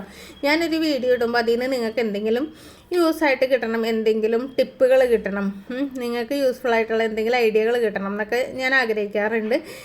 ചുമ്മാ ഇങ്ങനെ വെറുതെ അവിടെ നടന്നതും ഇവിടെ നടന്നതും ഞാൻ ഫുഡ് കഴിക്കാൻ പോയതും ഞാൻ കഴിച്ചതും നിങ്ങളെ കാണിച്ചിട്ട് കാര്യമില്ലല്ലോ. ഞാൻ ഉണ്ടാക്കി കാണിക്കുകയാണെങ്കിൽ ഓക്കെ, അല്ലാതെ ഞാൻ അവിടെ പോയി അത് കഴിച്ചു, ഞാൻ അവിടെ പോയി ഇത് കഴിച്ചു എന്ന് പറഞ്ഞിട്ട് ഞാൻ അങ്ങനെയുള്ള വീഡിയോ കാണുമ്പോൾ ഓർക്കട്ടെ ഇവരെന്തായിരിക്കും ഉദ്ദേശിക്കുന്നത്. വല്ല ഹോട്ടലിൻ്റെ പരസ്യമോ അല്ലെങ്കിൽ തട്ടുകടയുടെ പരസ്യമൊക്കെ ആണെങ്കിൽ ഓക്കെ. നമുക്ക് നമുക്ക് പോയി അവിടെ കഴിക്കാൻ നോക്കാം. ഇവർ കല്യാണത്തിന് പോയതും അവിടെ പോയി കഴിച്ചതും ഇവിടെ പോയി കഴിച്ചതൊക്കെ നമ്മൾ കഴിച്ച് കൊതിച്ചിരുന്നിട്ട് വല്ല കാര്യമുണ്ടോ എന്നൊക്കെ ഞാൻ ചിന്തിക്കാറുണ്ട് കേട്ടോ. നിങ്ങൾ അങ്ങനെ ചിന്തിക്കണവരുണ്ടോ എന്ന് കമൻറ്റ് ചെയ്യണം കേട്ടോ. എൻ്റെ പൊട്ടബുദ്ധിയാണോ എന്ന് എനിക്കറിയില്ല. അപ്പം നമ്മൾ ആ മൂലകളൊക്കെ ഒന്ന് കട്ട് ചെയ്ത് ഇനി മറിച്ചെടുത്തിട്ട് ഒന്ന് പതിച്ചടിക്കണം. പതിച്ചടിച്ചതിന് ശേഷം നമുക്കൊന്ന് അയൺ ചെയ്തൊക്കെ എടുക്കണം. അപ്പം ഞാൻ ദാ ഇങ്ങനെ ഒന്ന് പതിച്ചടിക്കുകയാണ് കേട്ടോ. ക്യാൻവാസിലാണ് പതിച്ചടിക്കണത് കേട്ടോ. അല്ലെങ്കിൽ പിന്നെ ട്രാവൽ വ്ളോഗൊക്കെ ആണെങ്കിൽ നമുക്ക് ആ സ്ഥലങ്ങളെങ്കിലും കാണാം. ഓരോ ഹോട്ടലിൽ പോയിട്ട് ഫുഡ് കഴിക്കണമെങ്കിൽ നമുക്ക് ആ റൂട്ട് പോകുമ്പോൾ ആ ഹോട്ടലിൽ ചൂസ് ചെയ്യുമെങ്കിലും ചെയ്യാം. ഇത് വിരുന്നിന് പോയിട്ട് എന്താ പറയുക, അവരുടെ വീട്ടിലുണ്ടാക്കി തന്ന ഭക്ഷണം കഴിക്കുക, എനിക്കതിനോടൊന്നും വലിയ യോജിപ്പില്ല കേട്ടോ. പിന്നെ നമ്മൾ വീട്ടിൽ വെച്ച് കാണിച്ചു തരികയാണെങ്കിൽ ആ രീതിയിൽ നമുക്ക് വെക്കാം, ഫുഡ് റെഡിയാക്കാം. അങ്ങനെ ഒരു ഗുണമെങ്കിലും ഉണ്ട്. പിന്നെ എന്തായിരിക്കും ആൾക്കാർ ഇങ്ങനെ അവിടെ പോയി ഞാൻ തിന്നു ഇവിടെ പോയി തിന്നു എന്ന് പറയണത് എന്താണെന്ന് ഞാൻ എപ്പോഴും ആലോചിക്കാറുണ്ട്. കണ്ടോ, നമ്മുടെ ഡയമണ്ട് റെഡി ആയിട്ടുണ്ട്. ഡയമണ്ട് ഷേപ്പൊക്കെ ഇഷ്ടമായില്ലേ? അപ്പോൾ അത് ലൈനിങ് ഒക്കെ ഇവിടെ പിടിപ്പിച്ചിട്ടുണ്ട്. ഇനിയിപ്പോൾ നമുക്കുണ്ടല്ലോ ഇത് തുന്നാൻ, ഈ വെൽവെറ്റിൽ തുന്നിയിട്ടുണ്ടെങ്കിൽ ഇങ്ങനെ കാണാൻ ചാൻസ് ഉണ്ട്. അപ്പോൾ ഞാൻ എന്ത് ചെയ്യണമെന്ന് വെച്ചിട്ടുണ്ടെങ്കിൽ ഇതിൻ്റെ ഈ വെൽവെറ്റും ഇതും കൂടെ അടിയിൽ നിന്ന് ഇങ്ങനെ മാറ്റിയിട്ടുണ്ടല്ലോ, മാറ്റിയിട്ട് നമ്മുടെ ഈ ഡയമണ്ടിൻ്റെ അടിപ്പീസ് ഉണ്ടല്ലോ അതിലേക്ക് ഒന്നിങ്ങനെ പിടിച്ച് അടിച്ച് കൊടുത്തിട്ടുണ്ടെങ്കിൽ വെൽവെറ്റിലേക്ക് തുന്നൽ വരില്ല. മനസ്സിലായോ? ഇങ്ങനെ കറക്റ്റായിട്ട് മാറ്റണം കേട്ടോ. അതിലടിപ്പ് കൊള്ളരുതേ, വെൽവെറ്റിലൊന്നും അടിപ്പ് കൊള്ളാതെ ഇങ്ങനെ നിങ്ങൾക്ക് പറ്റാവുന്നത്രയും. ഏറ്റവും എൻഡിലേക്കൊക്കെ അടിക്കാൻ ബുദ്ധിമുട്ടായിരിക്കും, എന്നാലും നമുക്ക് പറ്റുന്നത്ര ഇങ്ങനെ അടിച്ച് വെച്ചിട്ടുണ്ടെങ്കിൽ നമുക്ക് പിന്നെ അത് ഹെമ്മിങ് ചെയ്തെടുക്കേണ്ട കാര്യമില്ല. അല്ലെങ്കിൽ ഹെമ്മിങ് ചെയ്യണമെന്നുള്ളവർക്ക് വെൽവെറ്റിൽ ടച്ച് ചെയ്യാതെ ഹെമ്മിങ് ചെയ്യാം. ആ ലൈനിങ്ങിൽ മാത്രമായിട്ട് ഹെമ്മിങ് ചെയ്തെടുക്കാം കേട്ടോ. എന്നുവെച്ചാൽ അത് മറിഞ്ഞ് വരാതിരിക്കണം, അത്രയല്ലേ നമ്മുടെ ഉദ്ദേശമുള്ളൂ. പക്ഷേ ഇങ്ങനെ ചെയ്താലും മതി കേട്ടോ. എൻ്റെ ഉടായ്പ അറിയാമല്ലോ, ഞാൻ ഇങ്ങനെയൊക്കെയാണ് ചെയ്തെടുക്കുന്നത്. അങ്ങനെ ചെയ്തെടുത്ത് അടിപൊളിയാക്കി കൊണ്ടുവന്നിട്ടുണ്ട്. ഇതാ ഇവിടെ ഇങ്ങനെ ഓപ്പൺ ചെയ്തേക്കല്ലേ, ഇത് ജസ്റ്റ് ഒന്ന് കറക്റ്റായിട്ട് വെച്ചിട്ട് നമുക്കിതൊന്ന് കൂട്ടി തയ്ക്കണം. നമുക്കിവിടെ കോളർ വെക്കാനുള്ളതാണ് കേട്ടോ. കോളർ എന്ന് പറയുമ്പോൾ വലിയ ബുദ്ധിമുട്ടുള്ള കോളറൊന്നും അല്ല കേട്ടോ. ഒരു ദീർഘചതുരത്തിലൊരു പീസ് എടുത്തിട്ട് അത് വെച്ചിട്ട് ഞാൻ കോളർ അടിച്ചെടുക്കുകയാണ് ചെയ്തത്. പക്ഷേ വൃത്തിയുണ്ട് കേട്ടോ. അങ്ങനെയൊക്കെ ആണെങ്കിലും നമുക്ക് കോളർ അടിക്കാൻ അറിയാത്തവർക്ക് വേണ്ടിയിട്ടാണ് ഞാൻ ഈ വീഡിയോ ചെയ്തത്. നമുക്ക് ഒട്ടും അറിയാത്തവർക്കും എന്തെങ്കിലുമൊക്കെ തയ്ക്കണം എന്ന് ഇഷ്ടമുള്ളവരൊക്കെ ഉണ്ടാവുമല്ലോ, അവർക്ക് കുഞ്ഞു കുഞ്ഞു ഐഡിയകൾ. ഇനി ഇതിൻ്റെ ഉള്ളിൽ നല്ല മുത്തൊക്കെ ഇങ്ങനെ ഹാങ് ചെയ്യണ മുത്തൊക്കെ ഇട്ടിട്ടുണ്ടെങ്കിൽ കുറച്ചുകൂടെ ഭംഗിയായിരിക്കും കേട്ടോ. ഇത് ബാക്ക് സൈഡാണ്. ബാക്ക് സൈഡ് നമ്മൾ കട്ട് ചെയ്തത് ഞാൻ കാണിച്ചല്ലോ. ലൈനിങ് ഒക്കെ ഞാൻ അറ്റാച്ച് ചെയ്തിട്ടുണ്ട് കേട്ടോ. ലൈനിങ്ങും കട്ട് ചെയ്തിട്ടുണ്ട്. ഇനി നമ്മൾ സിബ് വെക്കണമെന്ന് നോക്കിക്കോ. സിബ് രണ്ട് വശം ഉണ്ടല്ലോ, നല്ല വശം ചീത്ത വശം. അപ്പോൾ നല്ല വശമാണ് ഇങ്ങനെ ചേർത്ത് വെച്ചേക്കണത്. കറക്റ്റായിട്ട് ചേർത്ത് വെച്ചിട്ടുണ്ട്. ഒരു സൈഡ് ചേർത്ത് വെച്ചിട്ടുണ്ട് കേട്ടോ. വീഡിയോ കറക്റ്റായിട്ട് കണ്ടോ, നിങ്ങൾക്ക് ക്ലിയർ ആയിട്ട് മനസ്സിലാവും. ഞാൻ ഫുള്ളായിട്ട് കാണിച്ചു തരാം കേട്ടോ. അപ്പോൾ അതിങ്ങനെ അടിച്ചെടുക്കുക. കണ്ടോ, ഞാൻ അടിപ്പീസൊന്നും വെക്കണില്ല കേട്ടോ. എന്താ വെച്ചിട്ടുണ്ടെങ്കിലേ അവളധികം നാൾ ഇതൊന്നും ഇടൂല. പിന്നെ ഞാൻ അടിപ്പീസൊക്കെ വെച്ച് ബുദ്ധിമുട്ടണം എന്തിനാ കരുതിയിട്ട് 1-2 പ്രാവശ്യം ഇടുകയുള്ളൂ. അങ്ങനത്തെ ഒരു ആളാണ് ഞങ്ങളുടെ. പിന്നെ ഇഷ്ടപ്പെട്ടാൽ കുറേ പ്രാവശ്യം ഇടും കേട്ടോ. അല്ലെങ്കിൽ 1-2 പ്രാവശ്യം ഫംഗ്ഷനൊക്കെ ഇട്ടിട്ട്. വീട്ടിലൊന്നും ഇങ്ങനത്തെ ഡ്രസ്സൊന്നും യൂസ് ചെയ്യില്ല. അധികം ചീത്താവണതിന് മുമ്പ് അവൾ ആർക്കെങ്കിലും, നാത്തൂനാണെങ്കിൽ ആർക്കെങ്കിലും എടുത്ത് കൊടുക്കും. അപ്പോൾ അതും ഒരു യൂസാണല്ലോ, നമുക്ക് നഷ്ടപ്പെട്ടു പോകണില്ലല്ലോ. അപ്പോൾ അങ്ങനെ. അപ്പോൾ നമ്മുടെ സിബ് ഇങ്ങനെയല്ലേ ഇരിക്കണത്, കമന്നാണ് കേട്ടോ കിടക്കണത്. അപ്പോൾ ഇങ്ങനെ ഒരു സൈഡ് നമ്മൾ പിടിപ്പിച്ചിട്ടുണ്ട്. ഇനി സിബ് പിരിഞ്ഞു പോവാതെ കറക്റ്റായിട്ട് ഇങ്ങനെ തിരിച്ചെടുത്തിട്ട് ഈ സൈഡ് കണ്ട, സിബ് കമന്ന് തന്നെയാണ് കേട്ടോ കിടക്കണത്. ഈ സൈഡ് ഇപ്പുറത്തേക്ക് പിടിപ്പിച്ച് നേരത്തെ പിടിപ്പിച്ച പോലെ അങ്ങ് പിടിപ്പിച്ചാൽ മതി കേട്ടോ. ഇങ്ങനെ വെച്ചിട്ട് പിടിക്കുക. അപ്പോൾ ഇപ്പോൾ ഈ എൻ്റെ ഭാഗം കറക്റ്റാണോ എന്ന് ചെക്ക് ചെയ്യണം. അല്ലെങ്കിൽ ഉണ്ടല്ലോ കയറി ഇറങ്ങിപ്പോവും. സിബ് വെക്കുമ്പോൾ പലരും പറയണ പ്രശ്നമാണ് കയറി ഇറങ്ങിപ്പോയിന്ന്. കയറി ഇറങ്ങി പോവാണ്ട് കറക്റ്റായിട്ട് വെച്ച്, പിന്നെ ഈ സിബും പിടിച്ച് വലിക്കാൻ പറ്റില്ല, നമ്മുടെ വെൽവെറ്റും പിടിച്ച് വലിക്കാൻ പറ്റില്ല. കറക്റ്റായിട്ട് തന്നെ അടിച്ചെടുക്കാൻ ശ്രമിക്കുക കേട്ടോ. അപ്പം ഇങ്ങനെ ഒന്നായിട്ട് അടിച്ചെടുത്താൽ മതി. ആദ്യം അടിക്കുമ്പോൾ ഉണ്ടല്ലോ ചുമ്മാ അടിക്കുക. അത് കഴിഞ്ഞിട്ട് നമുക്കിങ്ങനെ കുറച്ചൊന്ന് ഫ്ലാപ്പ് വിടർത്തി നമുക്ക് തയ്ക്കാനുള്ളതാണല്ലോ. അപ്പോൾ അങ്ങനെ അടിച്ചെടുക്കുക കേട്ടോ. അപ്പോൾ ഇത്തരം കാര്യങ്ങളൊക്കെ മനസ്സിലായല്ലോ. കഴുത്തടിക്കണ കാണിച്ചു തന്നു, പിന്നെ കഴുത്തിൽ ഡയമണ്ട് വെക്കണ കാണിച്ചു തന്നു, പിന്നെ സിബ് അതിലേക്ക് അടിക്കണ കാണിച്ചു തന്നു. അപ്പോൾ 2 സൈഡും അടിച്ചൊക്കെ കൊണ്ടുവന്നിട്ടുണ്ട്. ഇനി നമുക്ക് ഇവിടെ ഇങ്ങനെ ഒരു ഫ്ലാപ്പ് പോലെയുണ്ട്. അത് ഇൻവിസിബിൾ സിബ് കണ്ടിട്ടുള്ളവർക്ക് മനസ്സിലാവും. ഒരു പതുക്കെ ഒന്ന് കൈവച്ച് ഇതാക്കിയിട്ടുണ്ടെങ്കിൽ ഇങ്ങനെ വിടർന്ന് വരും. ആ വിടർച്ചയിൽ ആ ഗ്യാപ്പിലിട്ട് ഒന്ന് അടിച്ചു കൊടുത്തിട്ടുണ്ടെങ്കിൽ അങ്ങനെയാണ് ഇൻവിസിബിൾ സിബ് ഇൻവിസിബിൾ ആകണത്. ആ ഗ്യാപ്പിലിട്ട് കറക്റ്റായിട്ട് അടിച്ചെടുക്കുക. അതേപോലെ തന്നെ ഇപ്പുറത്തെ സൈഡും നമുക്ക് അടിച്ചെടുക്കാം കേട്ടോ. പിന്നെ അടിച്ചിങ്ങ് കൊണ്ടുവരുമ്പോൾ ഉണ്ടല്ലോ ഏറ്റവും എൻഡിലേക്ക് അങ്ങോട്ട് ചേർത്ത് നിർത്തണ്ട. നമ്മൾ ആ വി ഷേപ്പ് വരണില്ലേ, അതിന് ഒരു ഇഞ്ച് മുകളിലായിട്ട് നമുക്ക് അടുപ്പ് നിർത്താം. ആ ലാസ്റ്റ് ആ സ്റ്റിച്ച് എങ്ങനെയാണ് റെഡിയാക്കി എടുക്കേണ്ടതെന്നൊക്കെ ഞാൻ കാണിച്ചു. അവിടെ ഒരു ഹോള് വരുന്നത് നമ്മൾ എങ്ങനെ റെഡിയാക്കണം എന്നൊക്കെ കാണിച്ചു തരാം കേട്ടോ. അപ്പോൾ 2 സൈഡും നമ്മൾ അടിച്ചെടുത്തിട്ടുണ്ട്. ഇനി ഇതാ ഇങ്ങനെ കണ്ട, അതായത് ഇങ്ങനെ കിടന്നിട്ടല്ലേ നമ്മളിപ്പോൾ അടിച്ചെടുത്തത്. അതിനിങ്ങനെ അങ്ങോട്ട് വെച്ചിട്ട് നമുക്കിതാ ഈ സിബിന് ഇങ്ങനെ ആ ഒരു റണ്ണർ പിടിച്ച് അകത്തേക്ക് ഇങ്ങനെ അങ്ങോട്ട് വലിച്ചെടുക്കുക. അറ്റം വരെ വലിച്ചെടുക്കുക കേട്ടോ. അപ്പം ഞാൻ വലിച്ചെടുക്കണ കാണിച്ചു തരാം. കണ്ട, ഇപ്പം ഞാൻ അടിപ്പീസൊന്നും വെക്കാതെയാണ് സിമ്പിളായിട്ട് സിബ് വെച്ചതാണ് കാണിച്ചത്. അടിപ്പീസ് വെച്ച് എടുക്കുകയാണെങ്കിൽ ഇതിൻ്റെ സൈഡൊക്കെ നല്ല പൊതിഞ്ഞ് നല്ല നീറ്റായിട്ട് നമുക്ക് അടിച്ചെടുക്കാം. കണ്ട, അത് ഇവിടെ നിന്ന് അങ്ങനെ കറക്റ്റായിട്ട് ഞാൻ വലിച്ചിട്ട് കാണിച്ചു തരാം കേട്ടോ. അപ്പോൾ അതാ നമ്മൾ വലിച്ചെടുത്തിട്ടുണ്ട്. കണ്ട, ഇവിടെ ഉണ്ടല്ലോ, ഇവിടെ ഒരു ഹോളുണ്ട്. നമ്മൾ ഫുള്ളായിട്ട് അടിച്ചിട്ടില്ല, അതുകൊണ്ടാണ് ഹോൾ വന്നത്. ആ ഹോൾ ഇനി കളയാനായിട്ട് ഇതിനിങ്ങനെ ഒന്നുകൂടെ മടക്കുക. കറക്റ്റായിട്ട് മടക്കിയിട്ട് ഈ സിബിൻ്റെ ഉണ്ടല്ലോ വാല് കുറച്ച് നീട്ടത്തിൽ വന്നേക്കണത് നമുക്ക് കറക്റ്റായിട്ട് ഇതിങ്ങനെ വെട്ടിക്കളയാം. അവിടെ ഒരു തുണി വെച്ച് പൊതിഞ്ഞടിക്കണമെങ്കിൽ പൊതിഞ്ഞടിക്കാം കേട്ടോ, കുഞ്ഞുങ്ങളുടെ മേത്ത് കൊള്ളാതെ, തുമ്പ് ഭാഗം മേത്ത് കൊള്ളാതിരിക്കാനൊക്കെ. പിന്നെ ഇൻവിസിബിൾ സിബ് അത്ര കട്ടിയുള്ളതൊന്നും അല്ല, കൊണ്ടാലും അറിയത്തൊന്നുമില്ല. ഇതിങ്ങനെ രണ്ടായിട്ട് മടക്കിയിട്ട് ഈ കറക്റ്റ് ഗ്യാപ്പ് ഉണ്ടല്ലോ, ഇപ്പോഴൊക്കെ നമ്മൾ 1 സൈഡ് പ്രഷർ ഫുട്ടാണ് കേട്ടോ ഇട്ടേക്കണത്. ഈ സിബിൻ്റെ പറ്റൊക്കെ അടിക്കണമെങ്കിലൊക്കെ 1 സൈഡ് പ്രഷർ ഫുട്ട് വേണം. ഞാൻ കാണിച്ചു തന്നിട്ടുണ്ടല്ലോ നേരത്തെ, അതുകൊണ്ടാണ് ഇതിൽ കാണിച്ചു തരാതിരുന്നത് കേട്ടോ. സിബ് അടിച്ച് തുടങ്ങിയപ്പോൾ മുതൽ ഫുട്ട് മാറ്റിയിട്ടുണ്ട് കേട്ടോ. ഇനി ഇതാ ഇങ്ങനെ കറക്റ്റായിട്ട് ഇങ്ങനെ വെച്ചിട്ട് നമുക്ക് ആ ഗ്യാപ്പിലിട്ട് ചെറുതായിട്ട്, ഒരുപാട് വീതി കൂട്ടരുത്, അടിച്ചെടുത്തിട്ടുണ്ട്. അപ്പോൾ അടിച്ചതിന് ശേഷം കണ്ട ഇവിടെ ചുളിവൊന്നുമില്ലാണ്ട് നീറ്റായിട്ട് വന്നിട്ടുണ്ട്, അകത്തും നീറ്റായിട്ട് വന്നിട്ടുണ്ട് കേട്ടോ. അപ്പോൾ ഇങ്ങനെയാണ് നമ്മൾ സിബ് വെക്കണത്. ഇങ്ങനെയാണോ നിങ്ങൾ സിബ് വെക്കണതെന്നൊന്ന് കമൻറ്റ് ചെയ്യണം കേട്ടോ. അപ്പോൾ അതാ ഇനി ഇവിടെ വരെ മറ്റം വരെ ആക്കണില്ല എന്ന് വെച്ചിട്ടുണ്ടെങ്കിൽ ചിലപ്പോൾ സംഭവം വിട്ട് പുറത്തേക്ക് വന്നിട്ടുണ്ടെങ്കിൽ കയറ്റാൻ പിന്നെ സിബ് മാറ്റി പിടിപ്പിക്കേണ്ടി വരും. അപ്പോൾ ഇനി ഷോൾഡർ കൂട്ടലാണ് അടുത്ത ചടങ്ങ്. ഷോൾഡർ കൂട്ടലൊക്കെ നിങ്ങൾക്ക് അറിയാമല്ലോ. അപ്പോൾ അത് ഞാൻ കാണിച്ചു തരണ്ടല്ലോ. അപ്പോൾ അത് ഷോൾഡറൊക്കെ കൂട്ടി റെഡിയാക്കി വന്നിട്ടുണ്ട്. ഇനി അടുത്തത് നമ്മുടെ കഴുത്തൊന്ന് അളന്ന് നോക്കണം. കഴുത്തിൽ നമുക്ക് എന്താ പറയുക, കോളർ വെക്കണം. അതിനായിട്ട് കഴുത്തിങ്ങനെ കറക്റ്റായിട്ട് പിടിക്കുക. എത്ര ഇഞ്ച് ഉണ്ടെന്ന് കറക്റ്റായിട്ടൊന്ന് അളന്ന് നോക്കുക. ടേപ്പ് ഇവിടെ ഇരിപ്പുണ്ട്, മടക്കിയിട്ടേക്കാണ് കഴുത്ത്. അതും ഓർമോണോട്ടല്ല, കോളറിന് തുണി വെട്ടുമ്പോഴും ഓർമോണം കഴുത്ത് ഇങ്ങനെ 2 സൈഡ് ഇങ്ങനെ പിടിച്ചിട്ടാണല്ലോ, ഒരു 7 ഇഞ്ച് അത് കറക്റ്റായിട്ട് അളന്ന് നോക്കുക. എന്താ കറക്റ്റായിട്ട് പിടിച്ച് അളന്ന് നോക്കിയതാണ് കേട്ടോ. അപ്പോൾ നിങ്ങൾ അളക്കുമ്പോൾ എപ്പോഴും പിടിച്ച് കോളറിങ്ങനെ ഒന്ന് വലിച്ച് പിടിച്ച് കോളറിൻ്റെ പോർഷൻ വലിച്ച് പിടിച്ചിട്ട് അളക്കുക. പിന്നെ 7 ഇഞ്ച് എന്ന് പറയുമ്പോൾ 14 ഇഞ്ചാണോ നിങ്ങളുടെ കുഞ്ഞുങ്ങളുടെ കഴുത്തിൻ്റെ അകലം എന്നൊക്കെ, അല്ല റൗണ്ട് നോക്കുക കേട്ടോ. അല്ലെങ്കിൽ കോളറൊക്കെ വെച്ച് കഴിഞ്ഞാൽ കയറിയില്ലെങ്കിൽ പണിയാവൂലേ. അപ്പോൾ ഞാനൊരു പീസ് തുണിയാണ് എടുത്തേക്കണത്. ക്യാൻവാസ് ഒന്നും എടുത്തിട്ടില്ല. ഇതാ കണ്ട, 1.5 ഇഞ്ചല്ല 2.5 ഇഞ്ച് വീതിയുള്ള ഒരു മെറ്റീരിയലാണ് ഞാൻ കട്ട് ചെയ്തെടുത്തത്. അതതാ ഇങ്ങനെ എൻഡിൽ ഇങ്ങനെ മടക്കി വെച്ച്, എൻ്റെ ഭാഗം ഇങ്ങനെ മടക്കിയിട്ട് ഇങ്ങനെ കറക്റ്റായിട്ട് അതിൻ്റെ റൗണ്ടിൽ നമുക്കിങ്ങനെ അടിച്ചെടുക്കാം.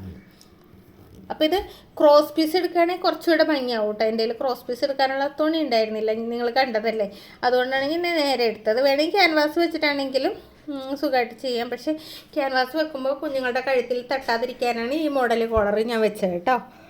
അപ്പോൾ ജസ്റ്റ് ഒന്നിങ്ങനെ വെച്ചിട്ട് അറ്റം വരെ അടിച്ചു കൊടുക്കുക. അപ്പോൾ ഇങ്ങനത്തെ ഡ്രസ്സൊക്കെ ആർക്ക് ഇഷ്ടമുള്ളവർ എല്ലാവർക്കും ഇഷ്ടമായിരിക്കും. വെൽവെറ്റ് ഉണ്ടെങ്കിൽ കൂടുതൽ, വെൽവെറ്റിന് ഒരുപാട് വിലയൊന്നും ഇല്ല കേട്ടോ. നിങ്ങൾ വാങ്ങിക്കുമ്പോൾ ശ്രദ്ധിച്ച് വാങ്ങിക്കണമെന്ന് മാത്രം. പിന്നെ തുണി ഞാൻ കാണിച്ചു തന്നില്ലേ, ഒരുപാട് തുണി വേണ്ട, ഇതൊരു 3/4 മീറ്റർ പോലും ഇല്ല, അതിൻ്റെ അടുക്കമുള്ള തുണിയാണ് ഞാൻ ചെയ്തത്. വെൽവെറ്റിന് വീതി ഉള്ളത് കൊണ്ടേ നമുക്ക് അതനുസരിച്ച് തുണി കുറവ് മതി. പിന്നെ കൈ ഇങ്ങനത്തെ ആയതുകൊണ്ട് കൈക്കും തുണി അധികം വേണ്ട. പിന്നെ അതുകൂടാതെ നമുക്കിതിൽ ഗോൾഡൻ ബീഡ്സൊക്കെ ഇങ്ങനെ ഒന്നുമില്ലെങ്കിൽ പശ തേച്ചിട്ട് വെക്കുക, അല്ലെങ്കിൽ പതുക്കെ ഒന്ന് തുന്നി പിടിപ്പിച്ചിട്ടുണ്ടെങ്കിൽ പാർട്ടി വെയർ ആയിട്ടൊക്കെ വെയർ ചെയ്യാൻ നല്ലതാണ് കേട്ടോ. നല്ല ബ്ലാക്ക് ലെഗിൻസൊക്കെ ഇട്ട് കൊടുത്താൽ മതി, അല്ലെങ്കിൽ ജീൻസിൻ്റെ കൂടെയൊക്കെ ആണെങ്കിലും ഇത് വെയർ ചെയ്യാവുന്നതാണ്. അപ്പോൾ എന്തായാലും ഞാൻ കാണിച്ചു തരാം. ഈ അറ്റം വരെ അടിച്ചിട്ടുണ്ട്. ഈ അറ്റത്തും ഇങ്ങനെ മടക്കി വെച്ചിട്ട് നമുക്ക് സ്റ്റിച്ച് ചെയ്തെടുക്കാം കേട്ടോ. അപ്പോൾ നമ്മുടെ കഴുത്തിൻ്റെ അകലം 7 ഇഞ്ചായിരുന്നല്ല, ഞാൻ 8 ഇഞ്ച് ഇട്ടിട്ട് 16 ഇഞ്ചിലാണ് ഞാൻ ഈ പീസ് കട്ട് ചെയ്തിട്ടുള്ളത് കേട്ടോ. പിന്നെ നമുക്കിതൊന്ന് മടക്കി, സാധാരണ നമ്മൾ പാവാടക്കൊക്കെ പട്ട പിടിപ്പിക്കൂലേ, അതേപോലെ മടക്കി നമുക്ക് റെഡിയാക്കി എടുക്കാം. റെഡിയാക്കിയെന്ന് വെച്ചാൽ മടക്കി സാധാരണ പട്ട പിടിപ്പിക്കുന്ന പോലെ ഇതാ ഇങ്ങനെ കണ്ടോ. ഇപ്പോൾ ഇങ്ങനെ അടിച്ചെടുത്തു. ഇനിതാ ഇവിടെ ഇങ്ങനെ ഒരു മടക്ക് മടക്കി പിന്നെ ഒരു മടക്ക് മടക്കിയിട്ട് നമുക്ക് നീറ്റായിട്ടിരിക്കണമെന്ന് മാത്രം, ചുളിവൊന്നും വരാതെ നമുക്ക് അറ്റം വരെ ഒന്ന് അടിച്ചെടുക്കാം.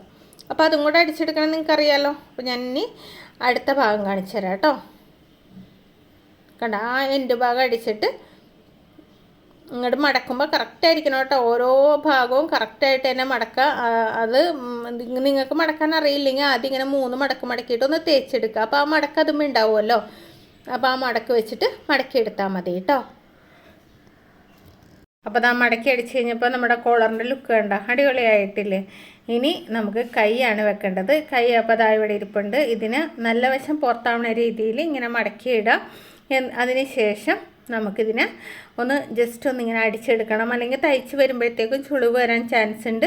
ജസ്റ്റ് ഇങ്ങനെ ഒന്ന് അടിച്ചെടുക്കുക. അപ്പോൾ ഞാൻ നടുഭാഗത്തു നിന്നാണ് ഇട്ട് അടിക്കണത്. എന്ന് വെച്ചിട്ടുണ്ടെങ്കിൽ അറ്റത്തുനിന്ന് അടിച്ചാൽ ഇനി തെന്നിപ്പോയാലോ, അതുകൊണ്ട് തൈ നടുഭാഗത്തുനിന്ന് ഞാൻ കറക്റ്റാക്കി വെച്ചിട്ട് അറ്റത്തേക്ക് അടിച്ചെടുക്കുകയാണ്. ഇതേപോലെ 2 കൈയും നമുക്ക് ജസ്റ്റ് ഒന്ന് അരികെ ഇങ്ങനെ ഒന്ന് അടിച്ചെടുക്കുക കേട്ടോ.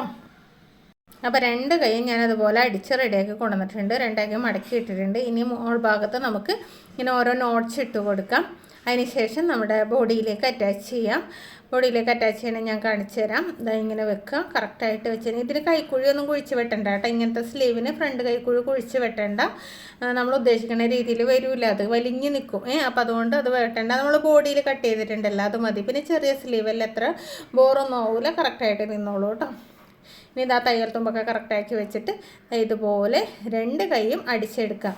റൗണ്ടിൽ അടിക്കണമെന്നില്ല, ഇതേപോലെ അടിക്കുക. എന്ന് വെച്ചിട്ടുണ്ടെങ്കിൽ എൻ്റെ ഭാഗത്തേക്ക് നേർത്താണല്ലോ വരണത്, അപ്പോൾ കുഴപ്പമില്ല കേട്ടോ. അപ്പോൾ ഇങ്ങനെയാണ് കൈ അടിച്ചെടുക്കണത്. കൈ അടിച്ച് കഴിഞ്ഞാൽ പിന്നെന്താ ചെയ്യാനുള്ളത്? സൈഡ് അടിക്കണം. സൈഡ് അടിച്ചതിന് ശേഷം അപ്പോൾ കൈവണ്ണം നോക്കുക, സൈഡ് അടിക്കുക. പിന്നെ സൈഡ് അടിക്കുമ്പോൾ ഞാൻ പറഞ്ഞിരുന്നു ഒരു സൈഡിലാണ് ഞാൻ സ്ലിറ്റ് ഇടണമെന്ന് പറഞ്ഞോന്നറിയില്ല, പറഞ്ഞു എന്നാണ് എൻ്റെ ഓരോ ഓർമ്മ. വലത്തെ സൈഡിൽ നമ്മൾ സ്ലിറ്റ് ഇടുന്നില്ല, അറ്റം വരെ അടിക്കാം. ഇടത്തെ സൈഡിൽ സ്ലിറ്റ് ഇട്ടിട്ട് ഒരുപാട് സ്ലിറ്റ് അല്ല കേട്ടോ, മുട്ടിന് ആ ഒപ്പത്തിനായിട്ട് മുട്ടിന് കുറച്ച്, അതായത് താഴേന്ന് ഒരു 8 ഇഞ്ചൊക്കെ ഉയരത്തിലായിട്ട് ഒരു സ്ലിറ്റ് ഇട്ട് കൊടുക്കുക. നടക്കുമ്പോൾ തട്ടാതിരിക്കാൻ വേണ്ടിയാണ്. അല്ലെങ്കിൽ എന്താ ചെയ്യേണ്ടത്, നമ്മുടെ ബാക്ക് സൈഡ് ഉണ്ടല്ലോ, സിബ് കഴിഞ്ഞിട്ട് നേരെ അങ്ങ് ബാക്കിലേക്ക് കട്ട് ചെയ്തിട്ട് ബാക്കിൽ സ്ലിറ്റ് ഇട്ട് കൊടുക്കുക. സൈഡിൽ 2 സ്ലിറ്റ് ഇടേണ്ട ആവശ്യമില്ല. എയർ ഹോസ്റ്റസിൻ്റെയൊക്കെ ഡ്രസ്സ് അങ്ങനെയല്ലേ. അതും ഒരുപാട് മുകളിൽ നിന്ന് സ്ലിറ്റ് ഇടരുത്. നമ്മുടെ ബട്ടക്സൊക്കെ കഴിഞ്ഞ് കുറച്ചുകൂടെ ഇറക്കിയിട്ട് ഒരു ചെറിയ സ്ലിറ്റ് ഇട്ട് കൊടുക്കുക. അതും നല്ല ഇതായിരിക്കും. ബോഡി കോണായിട്ട് നമുക്ക് ചെയ്യാവുന്നതാണ്. ബോഡി അളവെടുക്കുക, എന്നിട്ട് അതുപോലെ നേരെ ഫ്ലെയർ ഒന്നും കൂട്ടാതെ ചെയ്തെടുത്താൽ മതി കേട്ടോ. അപ്പോൾ ഇത് നമുക്ക് സൈഡ് കൈവണ്ണമൊക്കെ നോക്കിയതിന് ശേഷം തയ്യൽ തുമ്പൊക്കെ കറക്റ്റാണോ ഒപ്പാണോ എന്നൊക്കെ ചെക്ക് ചെയ്തിട്ട് സൈഡ് അടിക്കുകയാണ്. സൈഡ് അടിച്ച് മാർക്കിംഗ് ഒക്കെ ഞാൻ ഈ ലൈനിങ്ങിലേക്കും ആക്കിയിട്ടുണ്ട് കേട്ടോ. അല്ലെങ്കിൽ പിന്നെ നമുക്കിങ്ങനെ അടിക്കാൻ ബുദ്ധിമുട്ടാണല്ലോ. അപ്പോൾ നമ്മുടെ വെൽവെറ്റിൽ നമ്മൾ മാർക്ക് ചെയ്തതൊക്കെ ഞാൻ ഈ ലൈനിങ്ങിലേക്കും മാർക്ക് ചെയ്തിട്ടുണ്ട്. അതിന് ശേഷം ഒന്നുകൂടെ അളന്ന് മാർക്ക് ചെയ്തതാണ്. ഈ സൈഡ് നമുക്ക് അറ്റം വരെ അടിക്കാം കേട്ടോ. ഇത് നമ്മുടെ മറിച്ചിടുമ്പോൾ വലത്ത് ഭാഗം വരുന്ന സൈഡാണ്. അപ്പുറത്തെ സൈഡിലാണ് നമ്മൾ സ്ലിറ്റ് ഇട്ട് കൊടുക്കുന്നത്. പിന്നെ ഇവിടെ അടിക്കുമ്പോഴേക്കും കറക്റ്റായിട്ട്, ഇപ്പോൾ ഇവിടെ സ്ലിറ്റിനൊക്കെ ഞാൻ മാർക്ക് ചെയ്തിട്ടുണ്ട്, പക്ഷേ ഇവിടെ അടിക്കുമ്പോൾ നമ്മുടെ സ്ലിറ്റ് ഒന്നും നോക്കണ്ട, നേരെ അങ്ങ് അടിക്കുക. കണ്ട ലൈനിങ് 2 കളറായിട്ട് വരണുണ്ട് താഴത്തേക്ക്. കളറൊന്നാണ്, മെറ്റീരിയൽ വേറെയാണ്. അപ്പോൾ ലൈനിങ് ഇല്ലാതെ വരുമ്പോൾ ഇങ്ങനെയൊക്കെ ഉടായ്പിലൊക്കെ നമുക്ക് ഒപ്പിച്ചെടുക്കാം കേട്ടോ. അത് നമ്മുടെ തന്നെ ആകുമ്പോഴത്തേക്കും നമുക്ക് കുഴപ്പമൊന്നുമില്ല. അതാണ് 2 കളറായിട്ട് നിൽക്കണത് കേട്ടോ. അതാണ് ഞാൻ നേരത്തെ പറഞ്ഞില്ലേ, ലൈനിങ് ഞാൻ ഒപ്പിച്ചെടുത്താണെന്ന് പറഞ്ഞില്ലേ, ഇതാണ് സംഭവം. അപ്പോൾ നമുക്കിങ്ങനെ ഈ അറ്റം വരെ അടിക്കാം. അതിനുശേഷം അപ്പുറത്തെ സൈഡിൽ നമുക്ക് അടിക്കുമ്പോൾ പകുതി എന്ന് പറഞ്ഞിട്ടുണ്ടെങ്കിൽ മുട്ടിന് താഴെ വരെ അടിച്ചിട്ട് സ്ലിറ്റ് ഇട്ട് കൊടുക്കുക കേട്ടോ. അപ്പോൾ ഇതേപോലെ നമുക്ക് അറ്റം വരെ അടിച്ചെടുക്കാം കേട്ടോ. ഇനി അപ്പുറത്തെ സൈഡ് അടിക്കുമ്പോഴും നമ്മൾ ശ്രദ്ധിച്ച് തന്നെ അടിക്കുക. സ്ലിറ്റ് അടിക്കാനുള്ളതാണ്, വളരെ ശ്രദ്ധിച്ച് തന്നെ അടിക്കുക. അറ്റം വരെ ഞാൻ അടിക്കുന്നുണ്ട് കേട്ടോ. ഈ സൈഡ് ഇനി അപ്പുറത്തെ സൈഡ് നമുക്ക് അടിച്ച് സ്ലിറ്റൊക്കെ ഇട്ടിട്ട് എടുക്കാം കേട്ടോ. അതൊന്നും ഞാൻ കാണിക്കണ്ടല്ലോ, അടിഭാഗം അടിച്ചിട്ട് ഇനി തയ്ച്ച് കഴിഞ്ഞിട്ടുള്ള ലുക്ക് ഞാൻ കാണിച്ചു തരാം കേട്ടോ. സ്ലിറ്റൊക്കെ അടിക്കണമെന്നൊക്കെ നിങ്ങൾക്ക് അറിയാമല്ലോ. അപ്പോൾ ഞാൻ നമ്മുടെ ഡ്രസ്സ് ബൊമ്മക്കുട്ടിക്ക് ഇട്ട് കൊടുത്തിട്ടുണ്ട്. ബാഗിൽ സിബുള്ളതുകൊണ്ട് ഇടാൻ ഒരു ബുദ്ധിമുട്ടും ഉണ്ടായിരുന്നില്ല. ബൊമ്മക്കുട്ടി നല്ല സുന്ദരിയായിട്ട് നിൽക്കണുണ്ട്. ക്രിസ്മസ് ഒക്കെ അല്ലേ, അപ്പോൾ അടിപൊളിയായിട്ട് നിൽക്കണുണ്ട്. നിങ്ങൾക്ക് ഇഷ്ടമായോ എന്ന് നിങ്ങൾ കമൻറ്റ് ചെയ്യുക കേട്ടോ. അപ്പോൾ ഇതൊക്കെയാണ് ഇന്നത്തെ വിശേഷങ്ങൾ. വീണ്ടും അടിപൊളി വിശേഷമൊക്കെ ആയിട്ട് അടുത്ത ദിവസം വീണ്ടും വരാം. ഡ്രസ്സ് എങ്ങനെയാണ്, ഇഷ്ടമായോ? നിങ്ങളുടെ കമൻറ്റ് നോക്കിയിട്ടാണ് ഞാൻ അടുത്ത ഡ്രസ്സ് തയ്ക്കുന്നത്. അടുത്തൊരു ചുരിദാർ ഞാൻ എടുത്തു വെച്ചിട്ടുണ്ട്. എൻ്റെ ഒരു ചുരിദാറാണ്, അതിലും കുറേ കഥകൾ പറയാനുണ്ട്. കഥകളൊക്കെ പറയാം. അടുത്ത ചുരിദാറുമായിട്ട് ഞാൻ ഉടനെ വരാം കേട്ടോ. അപ്പോൾ വീഡിയോ ഇഷ്ടമായാലേ ലൈക്ക് ചെയ്യാൻ മറന്നു പോകരുത് കേട്ടോ. അതുപോലെ തന്നെ നിങ്ങളുടെ അഭിപ്രായങ്ങൾ കമൻറ്റ് ചെയ്യാനും മറന്നു പോകരുത്. Okay, thank